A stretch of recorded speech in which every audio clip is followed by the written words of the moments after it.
En cualquier lugar que se encuentren. Sean bienvenidos a una emisión del programa favorito que es Equa.migrantes. Hoy lunes 11 de marzo del 24. Como todos los lunes tendremos una cita aquí por la señal de Only Opportunity y Equa.com de radio. En redes sociales se pueden encontrar como Equantes, Facebook, Instagram, Twitter, Telegram, YouTube o también nuestro número de WhatsApp que es el más 593 99722 2570, que inmediatamente damos a conocer sus likes, comentarios, sugerencias y todo lo que ustedes quieran opinar. Muy bien, comenzamos. En el segmento cívico queremos realizar nuestras raíces, porque saber de dónde venimos nos permite recuperar nuestra memoria histórica, reconociendo nuestra identidad en entorno intercultural. Para ello, hemos preparado esta reseña titulada Este día en la historia del Ecuador, 10 de marzo. ¿Por qué 10 de marzo? Porque es muy importante estas fechas. Dejo a su consideración y ya retornamos.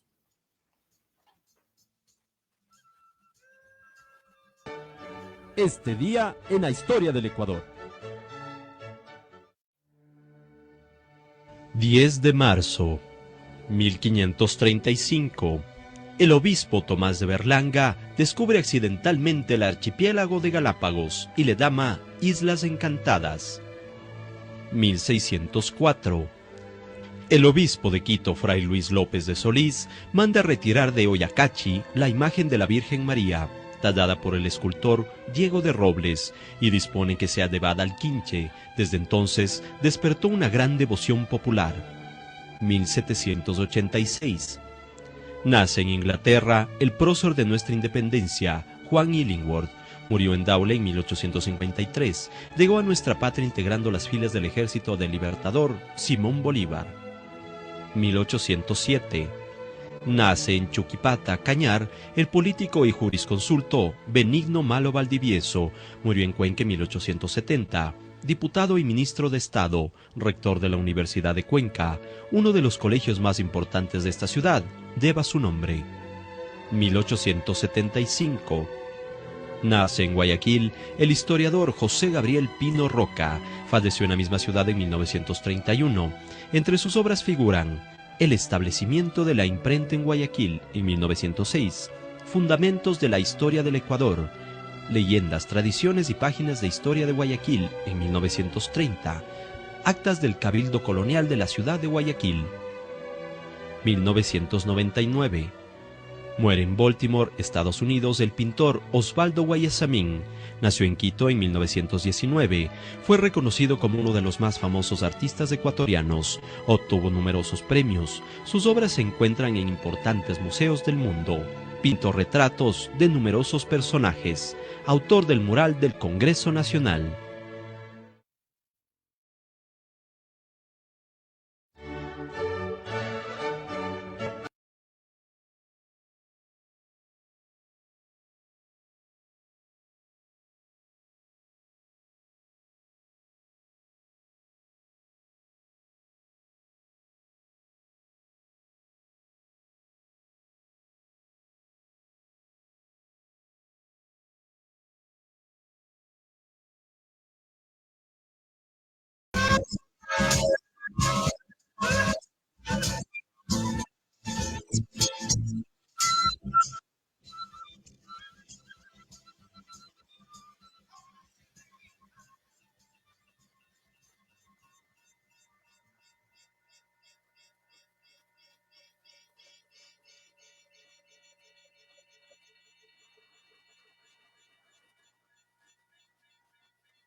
Nos piden también que tengamos un poco más de cuidado lo- lo- el consulado, las ayudas que están llevando a cabo los, los funcionarios que les prometí eh, blindar al Ministerio de Exteriores, pero esperamos que nos envíen un subsecretario o el viceministro para que explique directamente porque ustedes también saluditos, César María, Francisco Narváez allá en Madrid, España, también está en Nueva York el doctor Marcelo Guerrón, qué gusto, Franklin Camino, eh, Javier Fraga, querido compañero de lucha y en la comunicación. En Nueva York, un saludo para Fanny Pantoja, Charlene,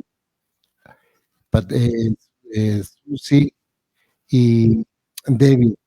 Saludos fraterno, se les quiere de gratis. Ah, en la reflexión de este día nos hizo llegar con mucho cariño esta vez, y quiero compartir esta bella reflexión, esta bella, es de mi amigo allá en Los Ángeles, Pedro González, titulado La mano. Y ya retornamos con un invitado muy especial.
El exiliado mira hacia el pasado lamiéndose las heridas.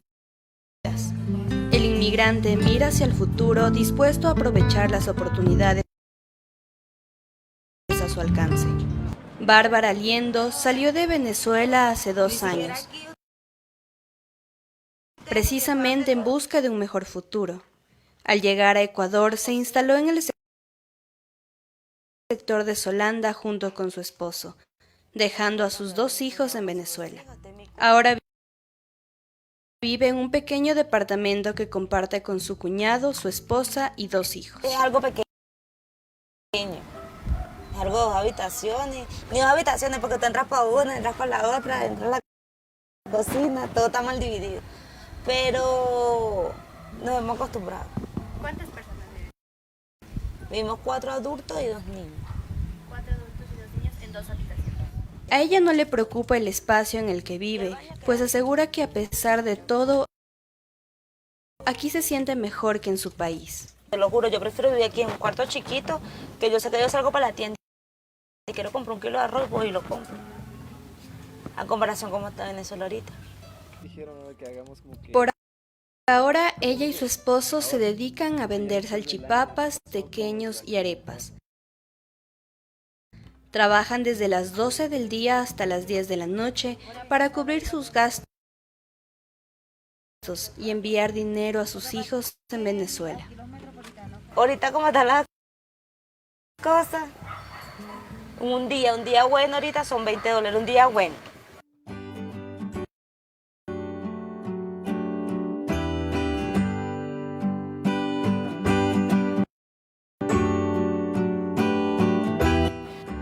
Al igual que Bárbara, Pedro Estaba también se levanta a diario con la esperanza de encontrar un mejor futuro. Pedro es licenciado en hotelería y turismo, pero desde que llegó a Ecuador se dedicó a realizar diferentes trabajos para poder subsistir. Acá en el Ecuador inicié trabajos de hombre, como tal, me dicen mis compañeros, ¿no? Porque la mayoría de mis empleos siempre fueron administrativos. Y, sí, en Venezuela, claro. Y acá he hecho infinidades de cosas. Según datos del Ministerio de Relaciones Exteriores y Movilidad Humana, Quito acoge al 36% de migrantes, porcentaje que se traduce en 108.000 ciudadanos que se quedan temporal o permanentemente en la ciudad. Daniela Sellery, investigadora del Instituto de Altos Estudios Nacionales, afirma que del total de migrantes que permanecen en la capital, el 50% tiene empleo y puede llegar a cobrar hasta un máximo de $400 en el sector formal o informal. El 87% de los ingresos de los inmigrantes se quedan en la economía local, en arriendos, en consumos generales del hogar y lógicamente en compras, ¿no?, del hogar. ¿Pero qué está haciendo el municipio de Quito actualmente ante esta problemática que se incrementa a pasos agigantados? Lo primero que vamos a hacer aquí desde el municipio es información para saber en qué circunstancias están, qué actividades se dedican, si están solamente en tránsito, si piensan radicarse en el país, toda la información, toda la data que nos permite articular políticas públicas. Además, como medida prioritaria para aplacar la situación de ese 50% de ciudadanos venezolanos que no poseen ingresos mensuales, se han establecido mesas de trabajo en colaboración con el Ministerio de Inclusión Económica y Social. Para establecer ayudas emergentes, ayudas prioritarias, identificar a niños en situación de riesgo, mujeres jóvenes, etcétera, de tal manera que se pueda empezar a diseñar una política pública. La nueva administración se enfrenta a una situación aún más crítica, pues con la imposición de visa humanitaria para ingresar a Perú, el número de migrantes que se quedará en Ecuador y en consecuencia en Quito aumentará. Si está en situación de tránsito, Ecuador va a ser su destino final. Si Ecuador se convierte en destino final, entonces necesitamos conocer con exactitud cuántos ciudadanos bolivarianos de Venezuela están aquí y en función de eso articular políticas. Según el Instituto Nacional de Estadística y Censos, INEC, Quito alcanzó en marzo de este año el 7,1% en el nivel de desempleo, porcentaje que ubica a la capital como la ciudad de mayor desempleo en el país.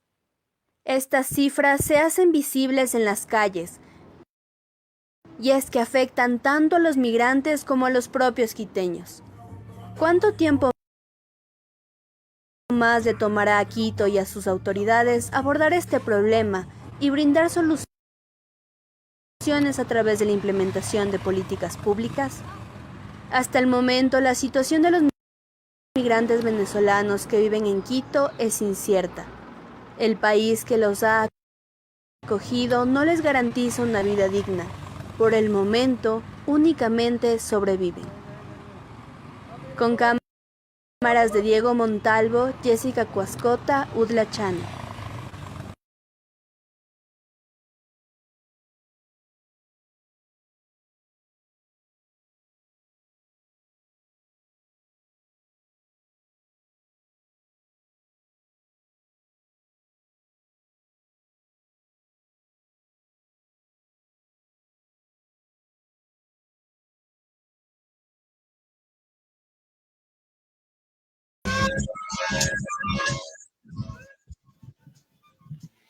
Bien, continuando con el programa, en el segmento migratorio, qué grato tener la visita de mi amigo y colega Igor Laborén.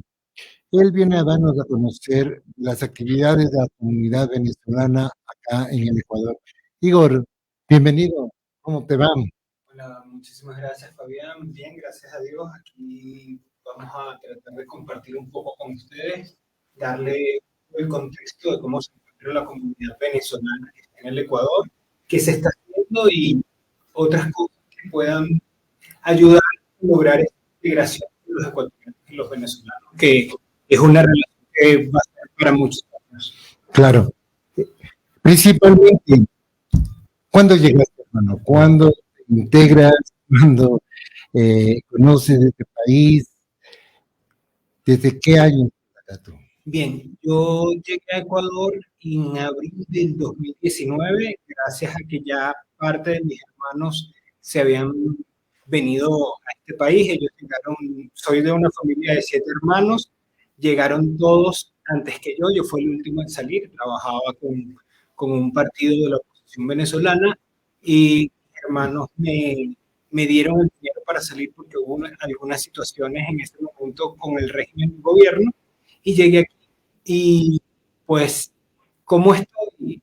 Feliz, primero porque el país me ha abierto las puertas de muchas formas, he recibido apoyo de mucha gente y gracias a Dios ya pues estamos ejerciendo la carrera que uno estudió, que uno se profesionalizó y cuando ya estás haciendo lo que a ti te gusta, pues es mucho más fácil lograr y seguir hacia adelante. Es principalmente uno tiene que sentir, si soy capaz, continúo aquí en mi país, perdón, en mi país, en otro país, o donde sea. ¿Por qué? Porque eso tiene que ser la lógica de muchos compatriotas. Es lo que pasa con mis compatriotas profesionales, emigran y tienen que desempeñar otras profesiones que no son, pero es la vida. Entonces, más aún, tú, Pérez, vienes y te desarrollas. ¿Cómo le encuentras ya con tu experiencia hoy que ya ha pasado la regularización, que una ola terrible de compatriotas venezolanos tuyos que estudiaron?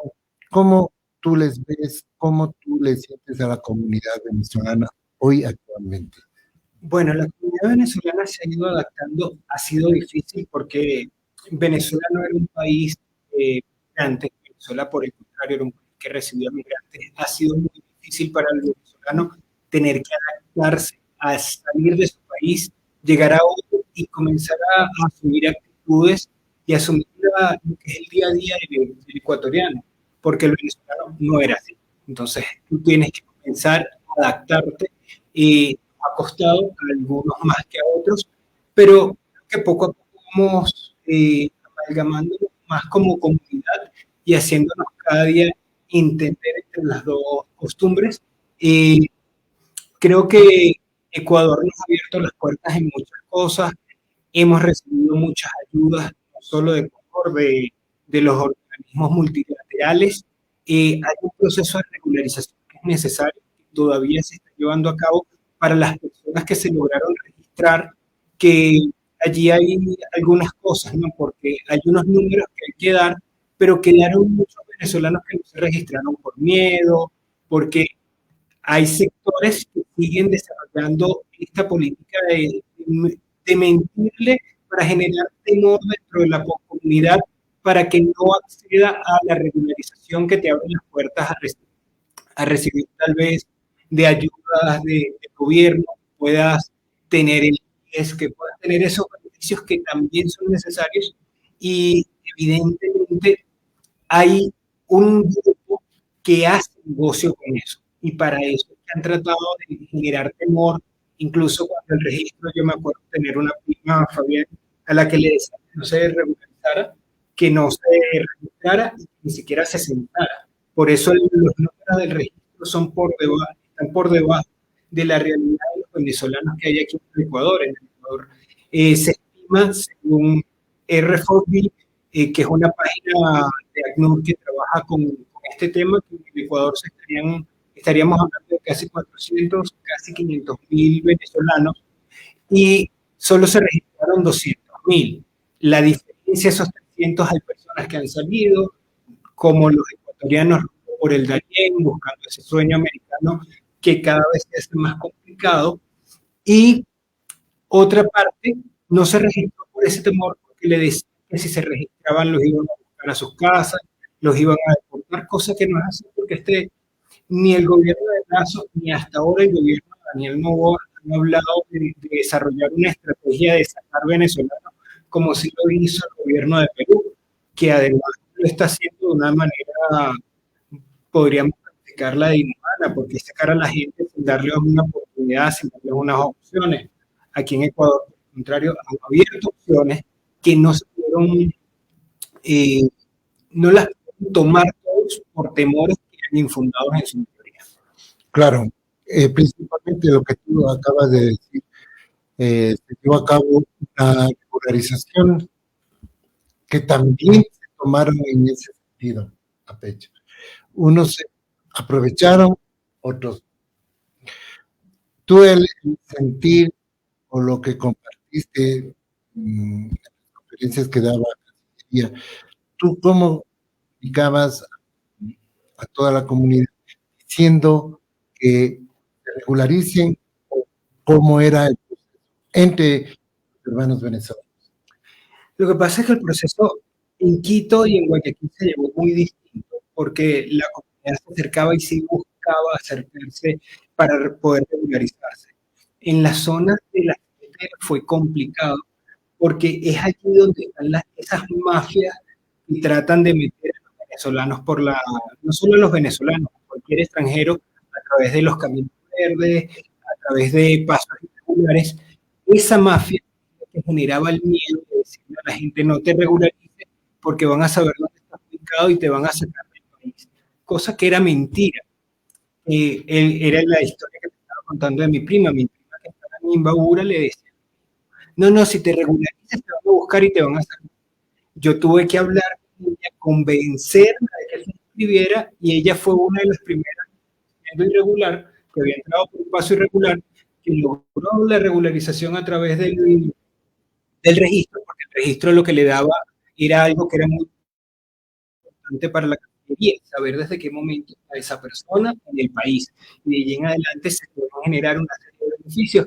Por eso ya mi prima hoy tiene su visa, tiene su cédula y está haciendo una vida mucho más normal, que es lo que en realidad deberíamos trabajar. Yo hice la campaña desde el 2021 con todas las comunidades venezolanas y la mayoría tocaban el tema, que es muy difícil, que no tienen documentos, que habían perdido, que comenzaban con lo regular, que comenzaban con lo regular. Perfecto. Pero luego, con la amnistía y la regularización de un año, fueron todos, con documentos y documentos. ¿Por qué? Por el proceso que venía en 18 meses, me parece que hoy se demoró a 2 años para la visa. Entonces, ¿cómo encontramos nosotros explicación de que las personas venezolanas no aprovecharon esa regularización, que todavía tienen hasta el 5 de abril del 2024? Para completar lo que es el proceso de la visa. Las personas que participaron en el registro tienen hasta el 5 de abril, la tercera fase del registro tienen hasta el 5 de abril para terminar de regularizarse.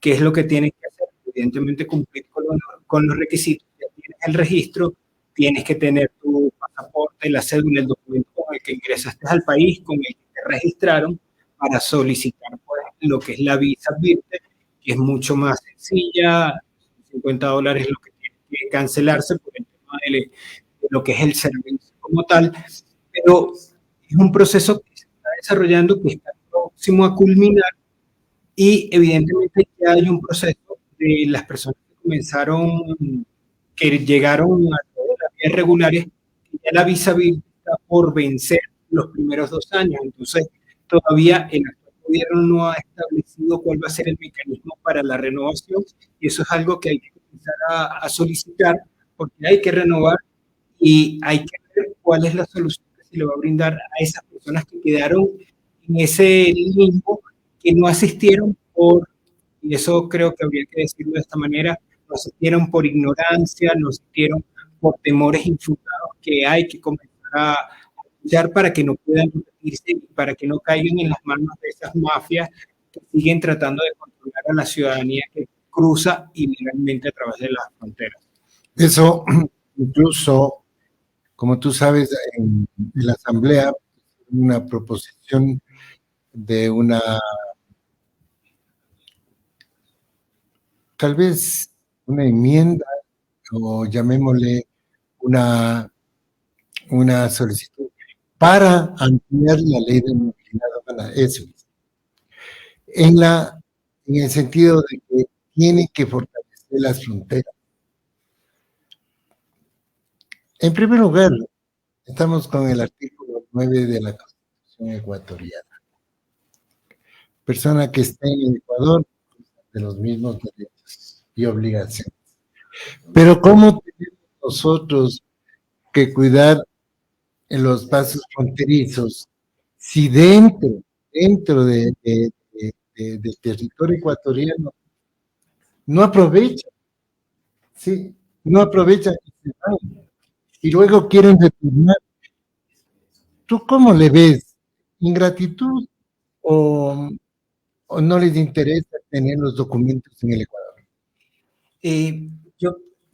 Más que ingratitud, yo diría que es ignorancia de lo que puede recibir. Ecuador es uno de los pocos países en el mundo que tiene lo que se llama la ciudadanía universal, que es lo que permite que los ciudadanos venezolanos, peruanos, colombianos, el que sea, que esté en este país, que esté de forma regular, pueda gozar de todos los beneficios, de todos los derechos, pueda incluso participar políticamente. Eso es algo que no sucede en todos los países del mundo.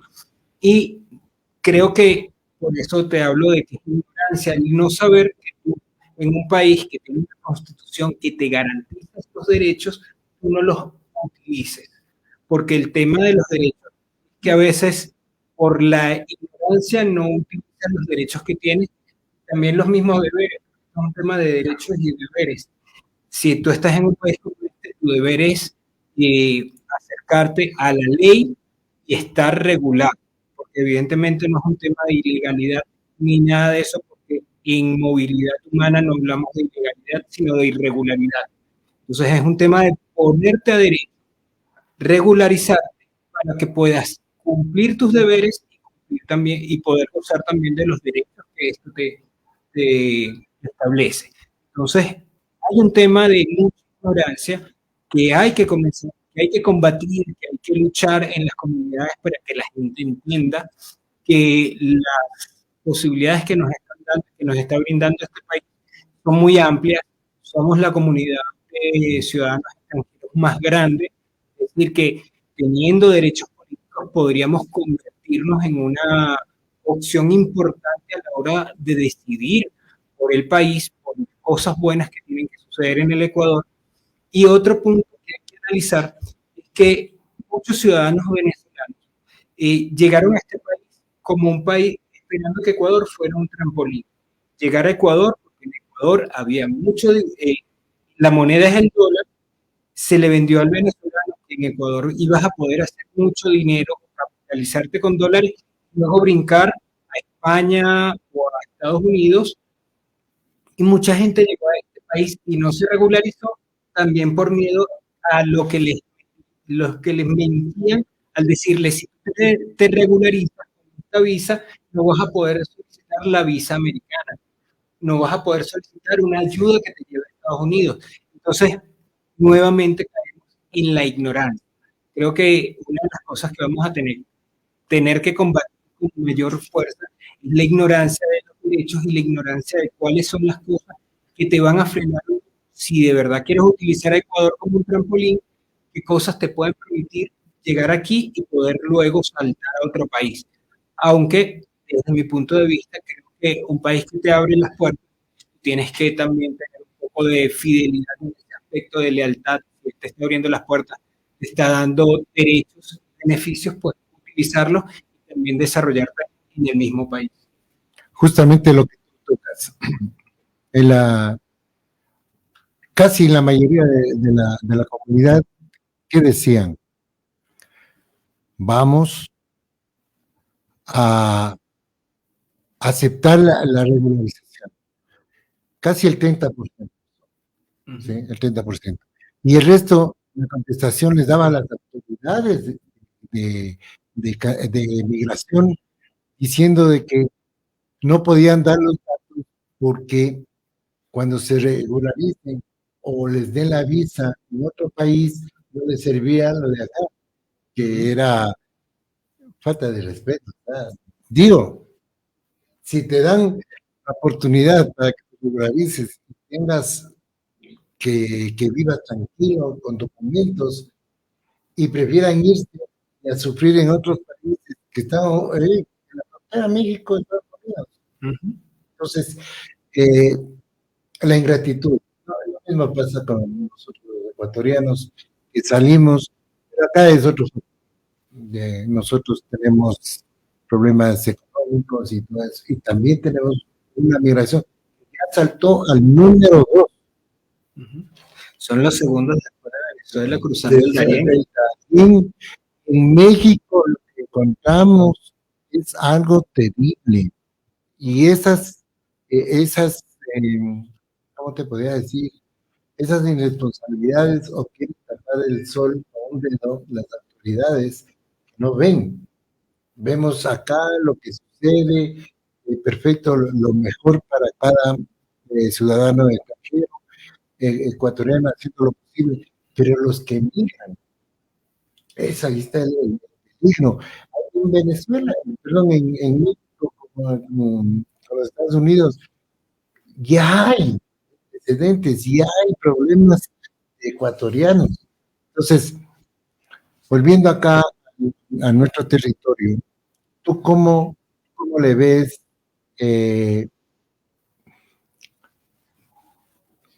si tienen hasta el 5 de abril, se regularizarán todos? Bueno, recuerda que hasta el 5 de abril solo los que se registraron. Entonces, hay una masa y ya no tuvo acceso al registro porque lo hizo tarde, porque se enteró, porque no lo pudo hacer. Y hay que ver cómo atenderla porque fue un tema bastante fuerte de ignorancia y de no saber que tenían que regularizarse para tener acceso a otros beneficios. Pero los que lograron estar en el registro tienen hasta el 5 de abril para solicitar lo que es la visa virte y poder tener entonces ese derecho a poder tener su cédula, a poder abrir una cuenta bancaria, o sea, el beneficio de tener la cédula te abre tantas puertas en el territorio ecuatoriano que es imprescindible que uno la tenga.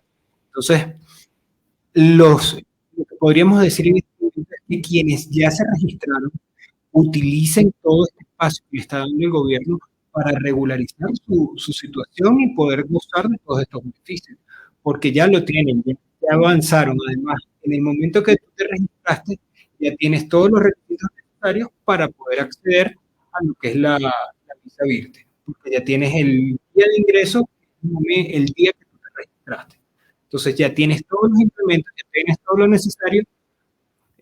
Hay organizaciones que están ayudando a algunos venezolanos con escasos recursos que no pueden pagar los $50, y después de que tú pagas los $50, estas organizaciones te hacen como un reembolso de ese dinero, porque ciertamente hay familias que no tienen esa posibilidad de tener esos $50, o que esos $50 les cuesta bastante, cuando hablamos de que tal vez es la mamá, el papá, el hijo, entonces la cantidad es grande, pero hay organizaciones que te están permitiendo después recibir ese dinero de vuelta para que lo puedas utilizar en comida y en cualquier otro gasto que necesite la familia. Entonces hay muchas cosas que se pueden hacer.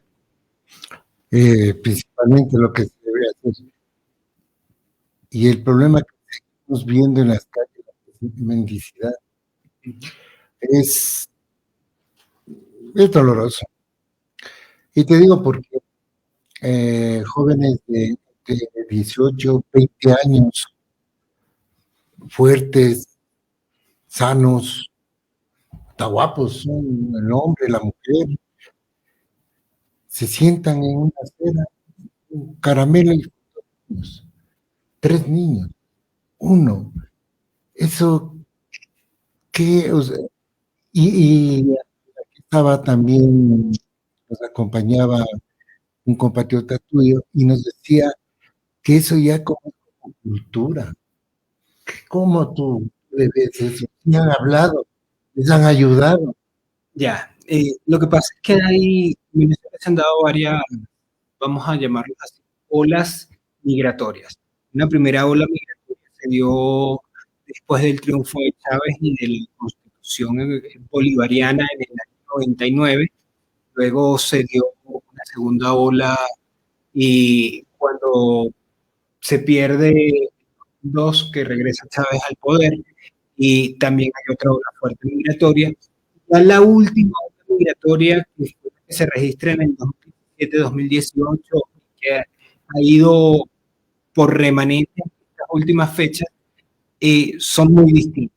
Las primeras, vamos a decir, 3 olas migratorias, eran profesionales, técnicos o personas que tenían un nivel de estudio bastante alto y eran los que los primeros en salir del país. Esta última ola migratoria que inició en el 2017 en adelante no es una ola migratoria que es preparada, que es estudiada. Es una ola migratoria que se da por la situación de escasez de alimentos, de servicios, de crisis financiera y económica tan fuerte en Venezuela, que termina saliendo lo que se llamó en un momento la generación de Chávez, de los hijos de Chávez. Es una generación que lamentablemente el gobierno bolivariano lo convirtió en personas que estaban acostumbradas a recibir ayudas, a recibir dinero.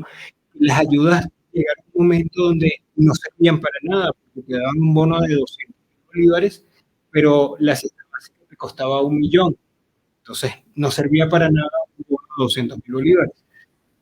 O la cesta básica ya llegó un momento que costaba 5 millones y ellos lo que recibían con esos bonos no era nada. Entonces, vivían buscando ayudas. Esa es la última generación, que es la que nosotros vemos aquí.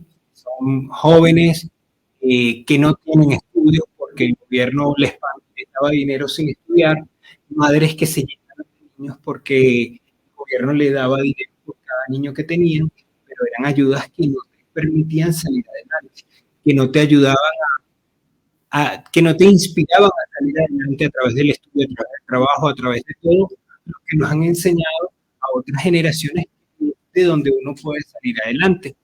Entonces, ¿qué es lo que está sucediendo con esta generación? Que a veces uno ve en los semáforos y tú dices, oye, es una persona que podría estar trabajando, pero tiene las herramientas, porque no tiene estudios, porque no conoce nada, entonces prefiere esperar la ayuda y la mendicidad, porque hay gente que también te lo dice, no es que yo a veces gano más en un semáforo que lo que puedo ganar en un trabajo del día a día. Cuando tú ves que hay gente, personas que están haciendo esfuerzos extraordinarios, yo tengo un amigo que tiene ya 3 carritos de chicha y él vende chicha y está desde la mañana hasta la tarde vendiendo chichas, haciendo muchas cosas. Entonces hay gente que sí se está esforzando en hacer cosas buenas y hay otras personas que lo que quieren es recibir el dinero como lo recibían en Venezuela, que era sin mayores esfuerzos. Esa es la diferencia. Y más que todo, lo que se marca, ¿no? 3 olas, la forma, y lo que exportaron, francamente, desde Chile tenemos el problema hasta llegar a los Estados Unidos. Nueva York. El tren de Aragua. Por favor, en Nueva York, que causen un caos, viendo de que pueden recibir y quedarse tranquilamente allá porque les dieron una clase de visa especial por la situación. Y El todo. TPS, claro, pero y así aceptan y así el problema. Entonces, esto, cultura, sí, educación.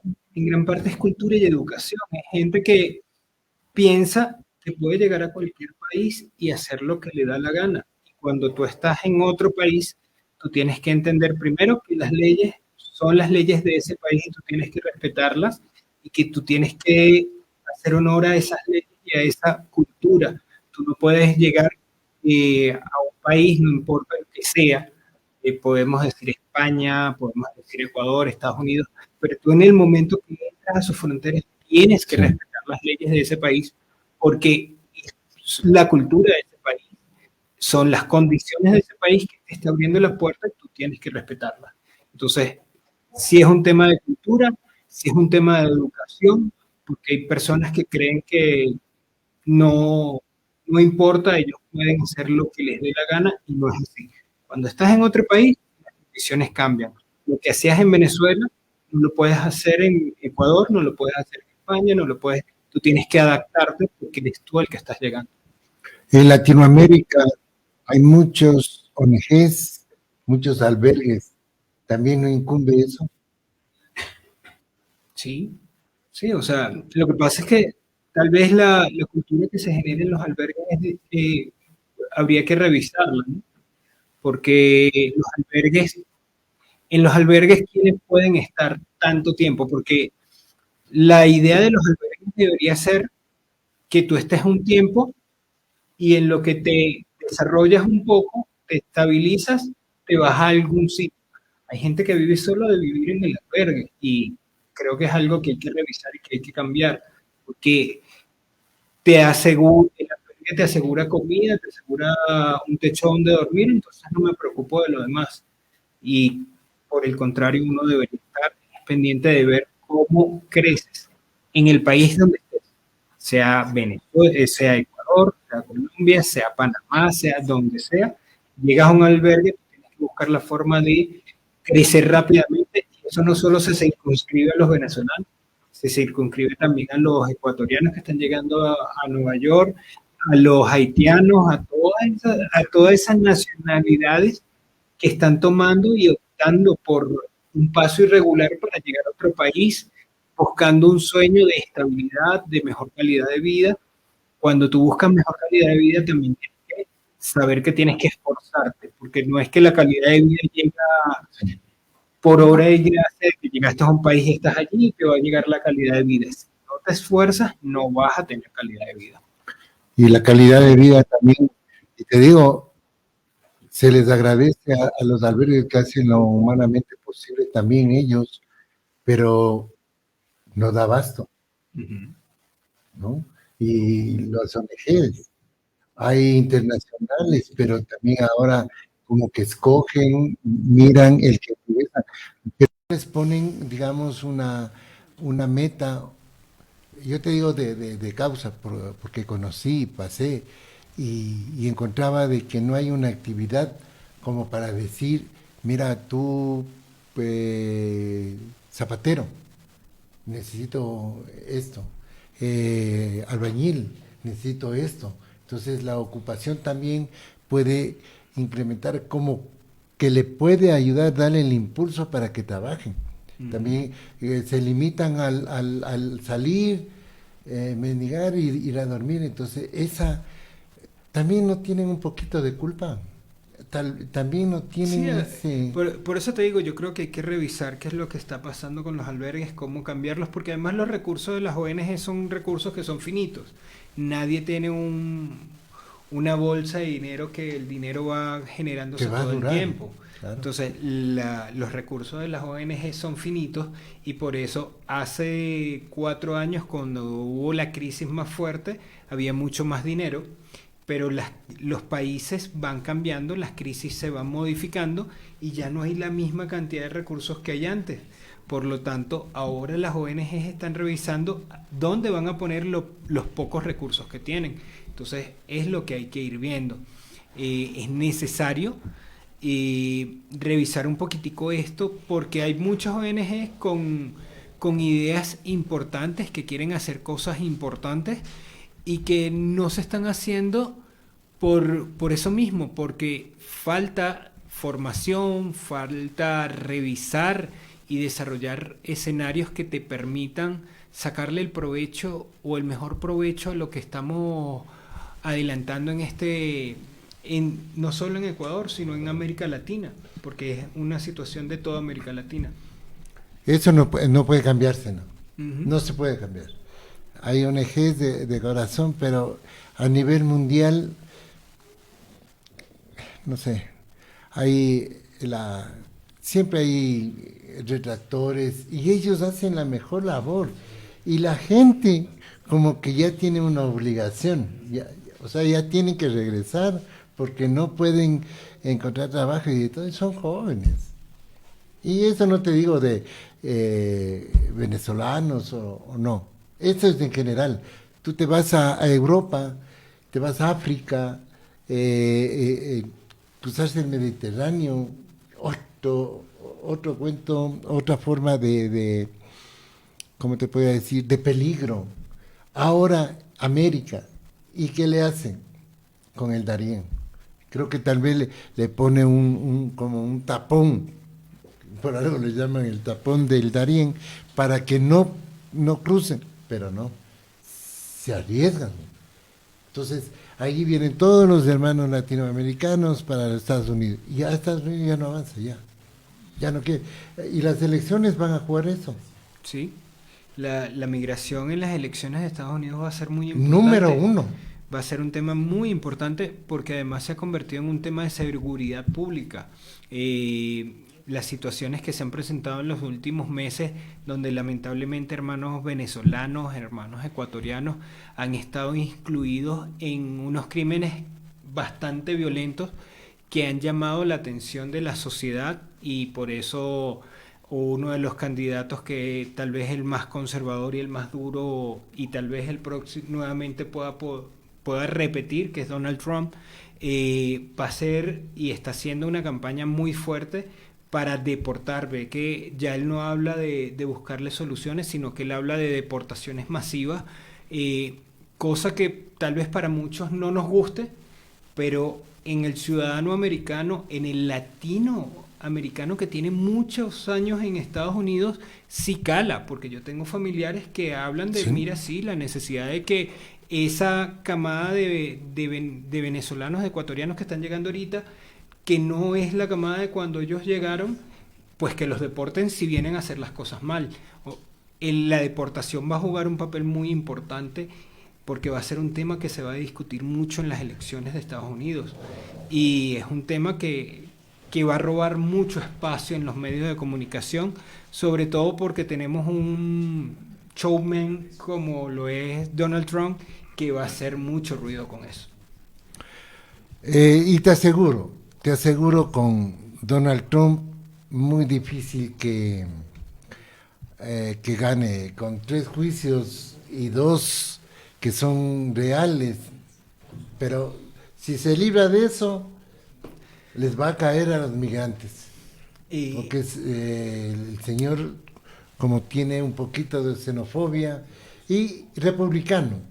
Él tiene chungo, la bandera de Estados Unidos por delante, entonces siempre esa doctrina. Pero no creo que cambien de parecer, no sé. Bueno, los americanos. en este momento, él ya es casi virtualmente el candidato republicano. Hay que ver cómo se terminan de desarrollar estos juicios. Acuérdate que son juicios que en Estados Unidos no son tan fáciles de llevar.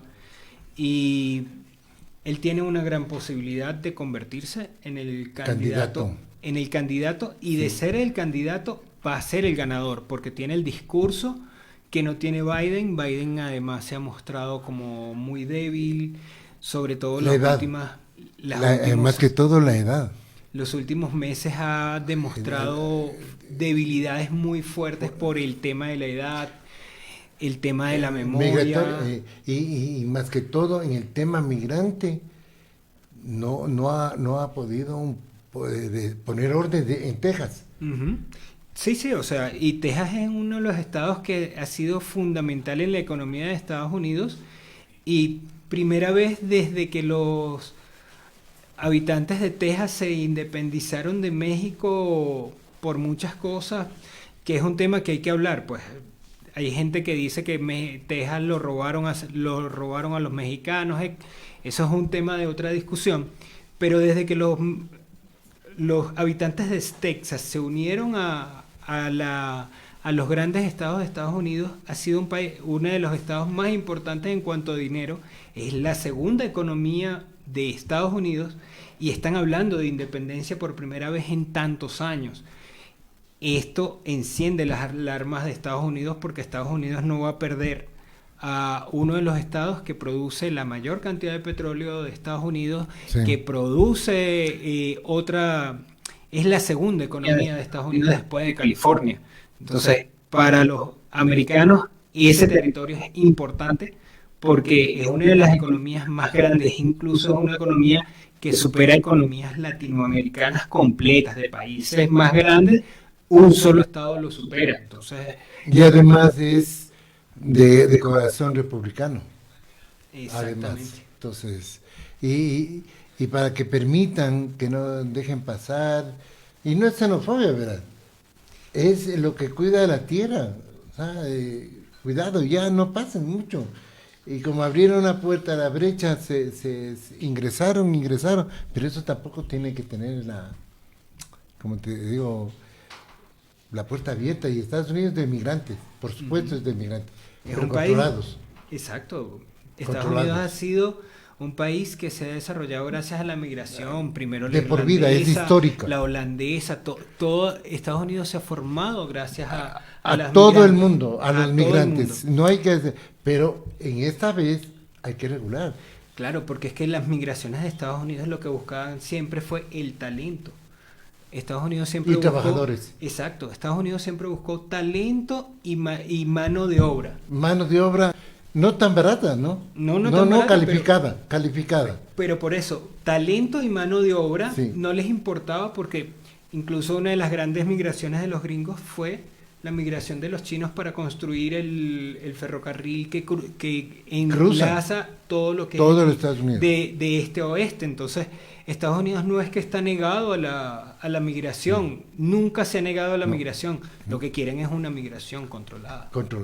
Y si hay la posibilidad con TPS, con tanta cosa, con Cuba, tantos años que luchó, y les dieron, y nunca regresaron a la isla. Decían que ingresan, trabajan y se regresan a la isla. Han pasado 60 años y no ha pasado nada. ¿Y Miami de dónde salió? ¿Quién lo construyó? Es Cuba. Entonces salieron. Acá Venezuela, que apenas cambien de gobierno, ¿van a regresar? No creo. Poco probable. No. Acá, por ejemplo, de los compatriotas profesionales se han quedado. Claro. Y ya no porque piensan. Además, en la medida que ya tú estás estable en otra nación, sí, regresarte es más complicado, porque es volver a comenzar, no tienes la misma edad, ya ha pasado mucho tiempo, no es el mismo país que tú te encontraste, sí, entonces regresar no es tan fácil. Sí. Mi estimado Igor, qué gusto. haberte tenido. Espero que no sea la última, ¿no? La primera de muchas. La primera de muchas, porque hoy ha cambiado el sistema con los hermanos venezolanos. Y no era xenofobia de parte de los ecuatorianos. No, no era. Se comportaron mal. No pagaban arriendo, hacían mucha bulla, en fin. Y con las 3 olas que hubo entre colombianos, cubanos y terminan con venezolanos, ¿qué encontramos? Todo esto. Entonces no es porque decían, no, nos están mandando, se portan mal, que son, en fin, muchas cosas. No, no, era el comportamiento de tantas cosas que migrantes que venían, pero sí, haitianos también, nigerianos de África que se portaron mal. Pero en eso ya aprenden por qué, porque en cada familia ecuatoriana tenemos un migrante en el extranjero. Entonces es como recíproco, pasará mi hijo allá, estará pasando este señor acá, pero hay que cambiar también, hay que cambiar de actitud. ¿Sí? Mejor, muchísimas gracias. Espero que tengamos la oportunidad de conversar lo más pronto posible y que también en Venezuela encontremos un poquito de también paz. Le negaron la candidatura. Se veía venir. Eso, lamentablemente, el sistema democrático venezolano no es democrático, aunque ellos traten de decirlo. Es un sistema que tiene muchas deficiencias, donde todas las instituciones están tomadas por un poder que ya no es solo un poder totalitario, ahí se incluyen muchas otras situaciones. Era evidente que no iban a dejar inscribirse a María Corina Machado. Creo que ahora el país y dentro de la propia oposición tienen que comenzar a revisar qué hacer. Creo, desde mi punto de vista, que la opción de no participar en las elecciones no debería estar sobre la mesa, aunque muy probablemente la van a poner porque María Corina Machado es una de esas personas que siempre ha tratado de, cuando las condiciones no se dan, no participar. Y yo soy uno de los que cree que, por el contrario, hay que participar, porque en política tú no puedes entregar los espacios. En el momento que tú entregas los espacios, los toma otro y ese otro no va a votar por ti. Claro. Entonces tú tienes que buscar la forma de mantener los espacios a pesar de que estés compitiendo en inferioridad de condiciones, a pesar de que estés compitiendo contra un régimen que tú sabes que ya tiene diseñado una estrategia para volver a robarse la elección, tienes que estar allí. Sí. Esperemos que sea lo más pronto posible, porque ya se va a quedar sin gente de Venezuela. Es lo que te dije, normalmente las olas migratorias que te he dicho vienen de procesos electorales.